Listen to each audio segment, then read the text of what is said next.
Assalamualaikum warahmatullahi wabarakatuh. Waalaikumsalam warahmatullahi wabarakatuh.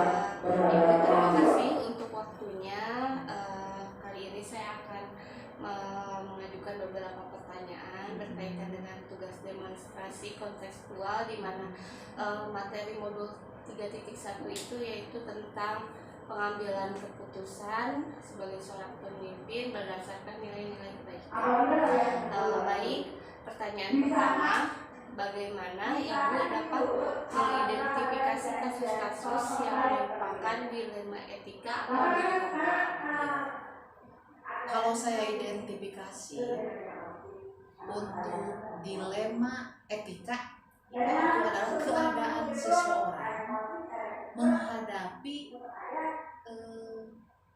dua pilihan, benar versus benar. Tapi secara moral itu bertentangan. Misal di UPTD SMPN 3 Banjar ini selalu ada anak yang jarang masuk.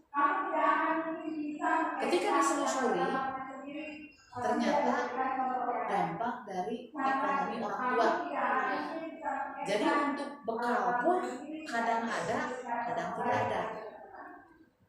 Akhirnya kami pihak sekolah mencari solusi, karena anak tersebut tetap harus sekolah. Kebetulan Dinas Pendidikan dan Kebudayaan Kota Banjar menggulirkan program SMS Berkah atau siswa kembali bersama semoga berkah. Dari program tersebut akhirnya kami memberikan bantuan untuk kepentingannya sehari-hari dan untuk jajannya. Alhamdulillah dengan program tersebut akhirnya anak bisa normal kembali untuk sekolah itu. Kemudian yang dimaksud dengan wujukan moral, nah itu adalah keadaan di mana seseorang menghadapi situasi antara benar atau salah. Dari dilema dan moral ya Bu ya, ketika bagaimana Ibu menjalankan pengambilan keputusan di sekolah yang Ibu pimpin, terutama untuk kasus-kasus di mana ada dua kepentingan yang sama-sama benar dan sama-sama mengandung nilai kebaikan, yang dilema etika itu. Untuk hal seperti itu sudah biasa dihadapi, dan yang selalu saya utamakan adalah yang prioritas yang paling penting. Nah itu saja. Jadi skala prioritasnya Skala ya. prioritas. Selanjutnya,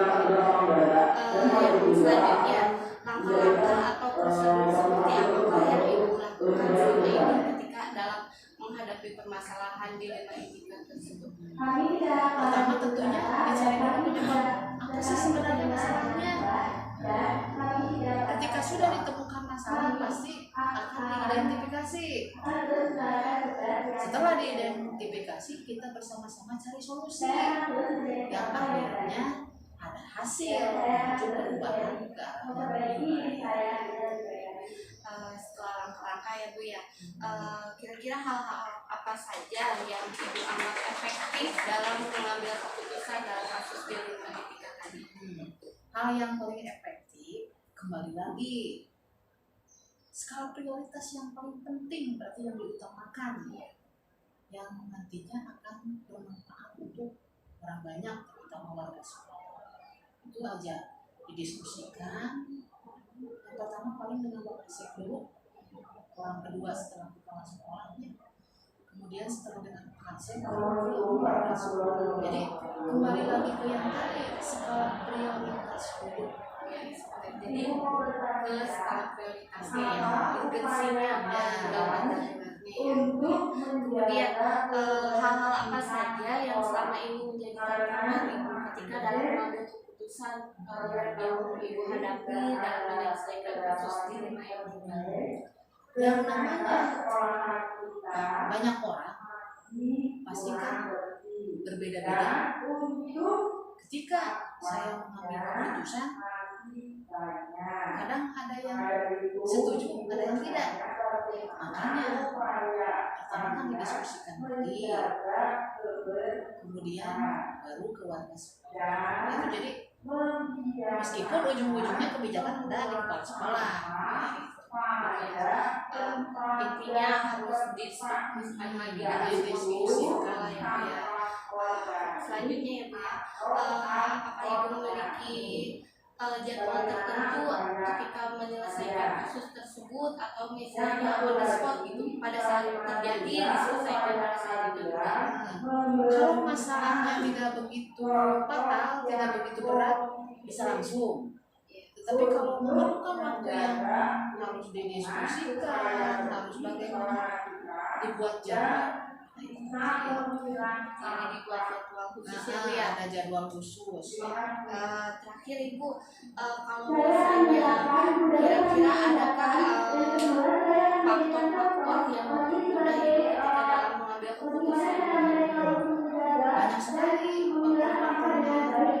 Pertama, ibu akan melihat kembali lagi ke skala prioritas. Itu kan bisa ya. Jadi ketika memutuskan sesuatu itu, ini yang lebih penting. Faktor itu faktor. Yang kedua, dukungan dari orang sekolah juga itu faktor. Faktor. Sehebat apapun keputusan kita, sehebat apapun program kita, tidak didukung warga sekolah tetap tidak akan berhasil. Itu. Jadi kalau prioritasnya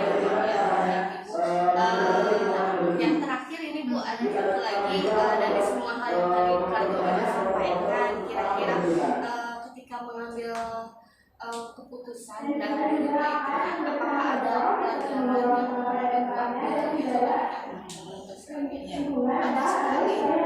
Ketika mengambil keputusan, kita itu kan tadi melihat masalahnya apa sih. Setelah tahu masalahnya, kemudian diskusikan lagi kan minimal dengan lokasi dulu baru ke warga sekolah. Kemudian tidak lepas dari dukungan juga warga sekolah.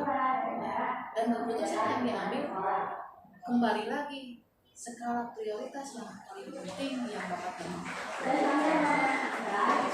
Baik Ibu, jadi dukungan, skala prioritas, dan semua pihak sekolah ya Bu ya, warga sekolah ya, maupun muridnya juga ya. Baik Ibu, demikian wawancara yang dapat saya sampaikan ke Ibu. Terima kasih untuk waktunya. Wassalamualaikum warahmatullahi wabarakatuh.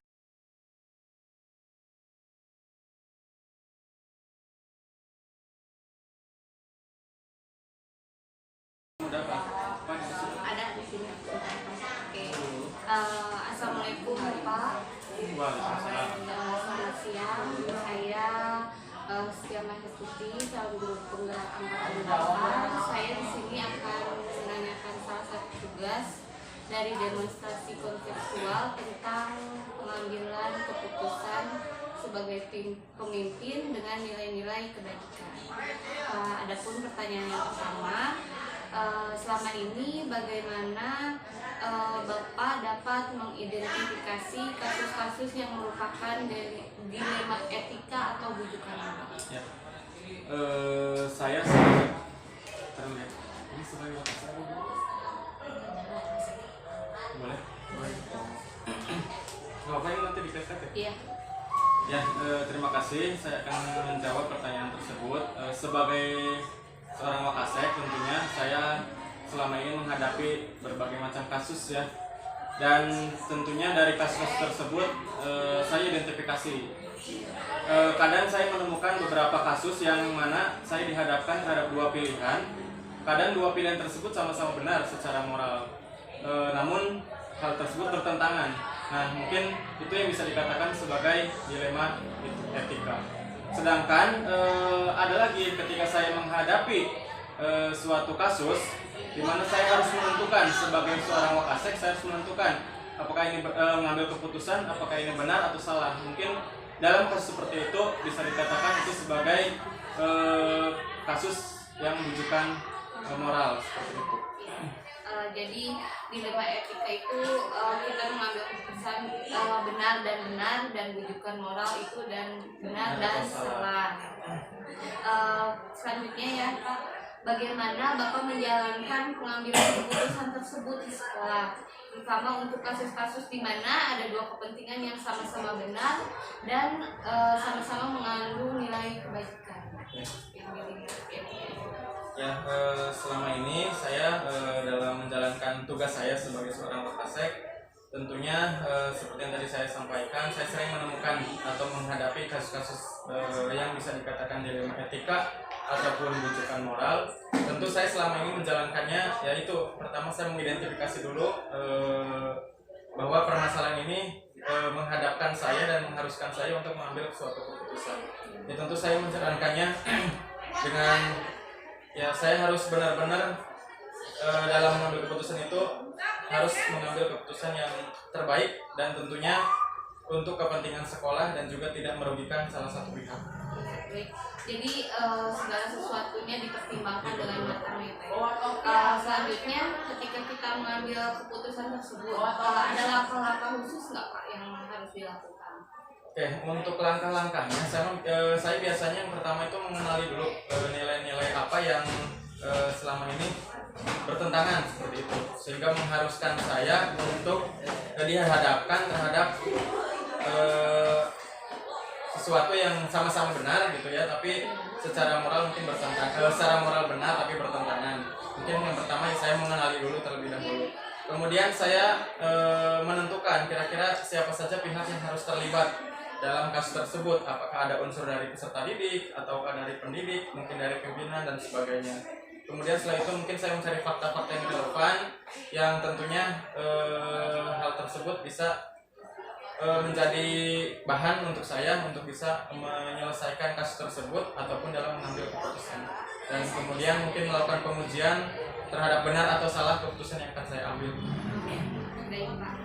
Kemudian ya Pak ya, setelah langkah-langkah tersebut, kira-kira hal-hal apa saja yang selama ini Bapak anggap efektif dalam mengambil keputusan, di mana ketika dihadapkan dengan kasus dilema etika itu? Ya, hal-hal yang menurut saya efektif ya yang selama ini saya lakukan yaitu tadi. Jadi ketika saya melibatkan beberapa pihak ya dari unsur-unsur mungkin peserta didik, pendidik ataupun pimpinan, dalam hal tersebut menurut saya efektif ketika saya ingin menentukan suatu keputusan. Jadi keputusan tidak diputuskan oleh satu pihak oleh saya, tapi sekiranya kepentingan tersebut ada hubungannya dengan pihak-pihak tertentu, saya bisa lebih mudah dalam mengambil keputusan ketika saya melibatkan pihak-pihak yang terkait.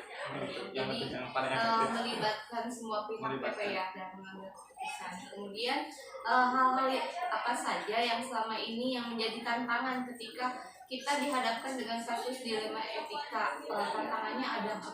Ya, kalau tantangannya tentu ada ya, karena ini menentukan suatu keputusan, apakah keputusan yang kita ambil nanti benar atau salah. Tentu tantangannya sangat banyak. Mungkin yang pertama dari ketika kita melibatkan berbagai pihak, tentu adanya perbedaan pendapat, adanya perbedaan pemikiran yang mana itu tantangan saya sebagai Wakasek mungkin dalam menyamakan persepsi kira-kira keputusan yang akan diambil seperti apa, sehingga nanti saya bisa memutuskannya. Mungkin ketika melibatkan berbagai pihak mungkin tantangannya yaitu menyamakan persepsi dan pemikiran-pemikiran yang tentunya pasti berbeda.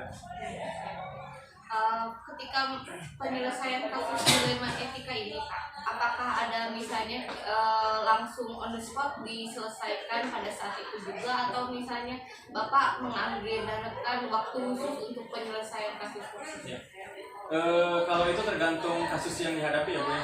Ketika kasusnya itu memang urgent atau mendesak dan memang harus diputuskan pada saat itu juga, ya mau tidak mau saya dalam hal ini sebagai Wakasek ya saya harus memutuskan di waktu tertentu ya pada saat itu juga gitu. Ya tentunya tidak langsung memutuskan, tapi saya pun harus menempuh langkah-langkah yang sudah saya sampaikan tadi ya, tapi dalam waktu yang singkat dan harus segera mungkin. Nah, tapi kalau kasus yang sekiranya tidak harus diputuskan pada saat itu, mungkin saya punya banyak waktu untuk lebih mendalami kasus tersebut dan untuk menjalankan ataupun langkah-langkah agar keputusan yang saya ambil itu tidak ada kesalahan atau mungkin keputusannya terbaik. Jadi melihat urgensinya ya Pak ya.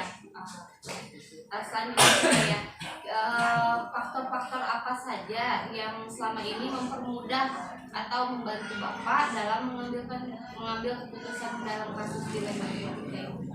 Ya.